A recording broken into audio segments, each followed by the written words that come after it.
நண்பர்களே, இன்றைய கதையில நீங்க கேட்கவிருப்பது விக்ரமாதித்த கதையின் 28வது பகுதிய. இப்போ வேதாளம் கேட்ட 19வது கேள்விக்கு விக்ரமாதித்தனோட பதில் என்னன்னு பார்க்கலாமா? விக்ரமாதித்த மகாராஜனை பார்த்து பின்வரும் கேள்வியை கேட்டது. ராஜனே, ஆகவே சங்குசூடன் ஜீமுதவாகனன் ஆகிய இருவருள் யார் சிறந்தவன் என்பதை சொல். இதை கேட்ட மன்னன் தன் மௌனத்தை கலைத்து சாந்தமாக பதிலளித்தான். ஜீமுதவாகனன் நடத்தையில் அதிசயம் ஏதுமில்லை. பல ஜென்மங்களாக அவன் அந்த மனப்பக்குவத்தையும் புண்ணியத்தையும் அடைந்திருந்தான். ஆனால் சங்குசூடன் தான் உயிர் தப்பிய பிறகும் தனக்கு பதிலாக வேறொருவனை கொண்டு ஓடிய கருடனை துரத்தி சென்று தன்னையே சாப்பிட வேண்டும் என்று மன்றாடி கேட்டான். அவனே சிறந்தவன். இவ்விதம் அவன் சொன்ன உடனே வேதாளம் மறுபடியும் கட்டவிழ்த்துக் கொண்டு தன் இடத்தை அடைந்தது. மகாராஜனும் அதை தேடி கிளம்பினான். வேதாளம் கூறிய 20வது கதை, உன்மாதினி கதை. விக்ரமாதித்தன் திரும்பவும் முருங்க மரத்தை அடைந்து வேதாளத்தை கட்டி பிடித்து தன் தோள் மீது சுமந்து கொண்டு கிளம்பினான்.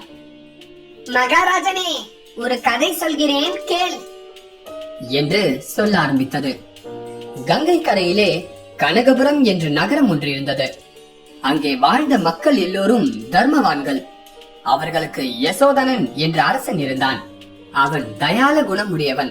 பக்கத்து நாட்டை கவர்ந்து கொள்ள வேண்டும் என்று அவன் நினைத்ததே இல்லை. சாஸ்திரங்களை நன்கு அறிந்தவன். அந்த நகரத்திலே பெரிய வியாபாரி ஒருவன் இருந்தான். அவனுக்கு உன்மாதினி என்று கன்னி பெண் ஒருத்தி இருந்தாள். அவளுடைய அழகை கண்டு எல்லோரும் மயங்கினர். அவள் யுக்த வயது அடைந்ததும் வியாபாரி யசோதன மன்னனிடம் சென்று, அரசே, மூவுலகிலும் நிகரற்ற அழகுள்ள ஒருத்தி இருக்கிறாள். உலகில் உள்ள ரத்தினங்களும் மணிகளும் அரசனையே சார்ந்தவை. ஆகவே என் குமாரத்தியை பற்றி உங்களுக்கு தெரிவிக்காமல் நான் வேறு யாருக்கும் மனம் செய்து கொடுக்க விரும்பவில்லை. அவளை கொல்வதோ தள்ளுவதோ தங்கள் இஷ்டம். அதை கேட்ட பிறகுதான் நான் மேற்கொண்ட காரியங்களை செய்ய வேண்டும் என்று வேண்டிக் கொண்டான். அதன் பின்னர் மன்னவன் அந்த பெண்ணின் அழகிலே மங்கள குறிகள் அமைந்திருக்கின்றனவா என்பதை அறிவதற்காக வியாபாரியுடன் அறிவாளர்கள் சிலரை அனுப்பி வைத்தான். உலகையும் மயக்கும் அவளுடைய அழகை கண்டு வியந்தனர். அரசன் இவளை மணந்து கொண்டால் இவள் அழகில் மயங்கி நாட்டை கவனிக்காமல் அலட்சியம் செய்து விடுவான். அதனால் நாடு பாழாகிவிடும். ஆகவே இவளுடைய அழகில் மங்கள குறிகள் தோன்றுவதை நாம் அரசனிடம் சொல்லக்கூடாது என்று முடிவு செய்தனர்.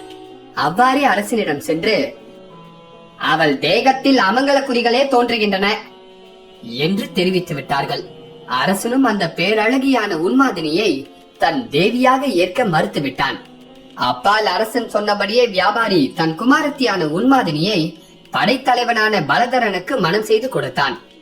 அவள் தன் புருஷன் வீட்டில் சந்தோஷமாக இருந்தாள். ஆயினும் அவள் மனதில் தன் தேகத்தில் ஏதோ அமங்கல குறியை கண்டதாக சொல்லி தன்னை ஏற்க மறுத்து அரசன் தன்னை நிராகரித்தது மட்டும் உறுத்தி கொண்டே இருந்தது. மாரிக்காலம் போய் வசந்தம் வந்தது. மலர்கள் மொக்கு அவிழ்ந்து நறுமணம் பரப்பின. வசந்தம் வந்ததை கொண்டாட மக்கள் உற்சவம் நடத்தினார்கள். அரசன் யானை ஏறி வீதியிலே புறப்பட்டான். அவ்விதம் வரும்போது அவனை கண்ட குலமங்கையர் அவன் மீது மையல் கொண்டு விட கூடுமாதலாலும் அதனால் விபரீதம் ஏற்பட கூடுமாதலாலும் அவர்கள் மறைந்து விலகி போவதற்காக மன்ன பிராணின் வருகையை பறைத்தொட்டி தெரிவித்தார்கள். அதை கேட்ட உன்மாதினி அரசன் தனக்கு இழைத்த அவமானத்திற்கு பழிக்கு பழி வாங்குவதற்காக தன் மாளிகையின் மேன்மாடத்தில் நின்று வீதியில் உலா வரும் அரசனுக்கு தரிசனம் தந்தாள். அவள் உருவத்தையும் அழகையும் கண்ட அரசன் திகைத்து விட்டான். மாறன் எய்த கணைகள் அரசன் உள்ளத்தில் நன்றாக தைத்தன. அரண்மனை வந்து சேர்ந்ததும் அந்த மங்கை யார் என்பதை பற்றி விசாரித்தான். முன்னர் ஒரு சமயம் தான் வேண்டாம் என்று நிராகரித்த வியாபாரியின் மகளே அவள் என்பதை அறிந்தான். அவள் அழகில் அமங்கல குறிகள் தெரிகின்றன என்று முன்னர் தன்னிடம் சொன்னவர்களை அரசன் நாட்டிலிருந்து பிரஷ்டம் செய்து துரத்தி விட்டான். அதற்கு பிறகு அரசனுக்கு இரவு பகல் அவள் நினைவுதான். அந்த நினைவால் அவன் வாடி வதங்கினான். அந்த பெண்ணிடம் கொண்ட காதல் அரசன் உடலையும் உள்ளத்தையும் உருக்கி வந்தது. அவன் உடல்நிலையை கண்டு பலரும் வந்து விசாரித்தார்கள். ஆனால் தன் உள்ளத்தை தகித்து வரும் காதலை பற்றி மன்னனுக்கு வெளியே சொல்ல வெட்கம். கடைசியில் அவர்களுடைய தொந்தரவு பொறுக்க முடியாமல் தனக்கு அந்தரங்கமானவர்களிடம் விஷயத்தை தெரிவித்தான். உடனே அவர்கள், இதற்காக ஏன் கவலைப்பட்டு வாட வேண்டும்? தங்கள் ஆணைக்கு அவள் காத்திருக்கிறாள், தாங்களே அவளை அழைத்துக் கொள்ளலாம் என்றார்கள். ஆனால் நீதி தவறாத மன்னன் அவர்கள் உபதேசத்தை ஏற்கவில்லை. உன்மாதினியின் கணவனான படைத்தலைவன் பலதரனுக்கு இந்த செய்தி எட்டியது. மன்னனிடம் அத்தியந்த ராஜபக்தியும் விசுவாசமும் உடைய அவன் அரசன் காலில் விழுந்து சொன்னான், மன்னர் பிரானே, இந்த அடிமை பெண்ணை தங்கள் அடிமைகளுள் ஒருத்தியாகவே தாங்கள் கருத வேண்டும். வேறு ஒருவன் மனைவியாக கொள்ளக்கூடாது. நானே அவளை மனமாற அர்ப்பணம் செய்கிறேன். தாங்கள் அவளை ஏற்றுக்கொள்ள வேண்டும். இல்லாவிட்டால் அவளை கோவிலுக்கு தானமளித்து விடுகிறேன். குலமங்கையரை அடையும் தோஷம் அப்போது ஏற்படாது. ஆகவே தாங்கள் அவளை தாராளமாக ஏற்றுக்கொள்ளலாம். இவ்விதம் படைத்தலைவன் திரும்ப திரும்ப வற்புறுத்தி சொன்ன போதும் அரசன் கோபம் கொண்டு அதற்கு இணங்க மறுத்துவிட்டான். அரசனாக உள்ள நான் அறநெறி விட்டு விலகினால் அப்பால் யார்தான் அதை பின்பற்றுவார்கள்? இந்த குற்றத்தை செய்யும்படி என்னிடம் விசுவாசமாக உள்ள நீயே தூண்டுவதற்கு உனக்கு எப்படித்தான் மனம் வந்ததோ? இதனால் சனநேர சந்தோஷம் உண்டாகலாம். ஆனால் நிரந்தரமாக இம்மையிலும் மறுமையிலும் பெரும் களங்கத்தை இது உண்டாக்கிவிடும். அன்றி நீ உன் மனைவியை துறந்தால் நான் உன்னை சும்மா விட மாட்டேன்.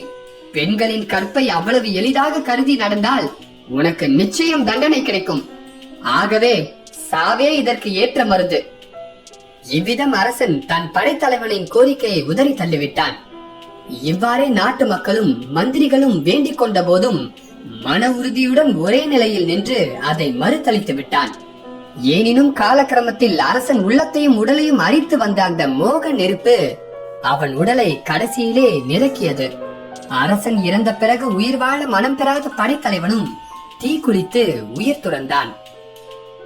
இவ்விதம் கதையை முடித்த வேதாளமானது விக்ரமாதித்தனின் தோளில் இருந்தபடியே அவனை நோக்கி, மகாராஜனே, இவ்விருவருள் யார் சிறந்தவர்? அரசனா, படைத்தலைவனா என்று கேட்டது. நண்பர்களே, அடுத்து என்ன? பதில நீங்க தான் சொல்லணும். விக்ரமாதித்தனோட பதில நான் அடுத்த பாகத்துல சொல்றேன்.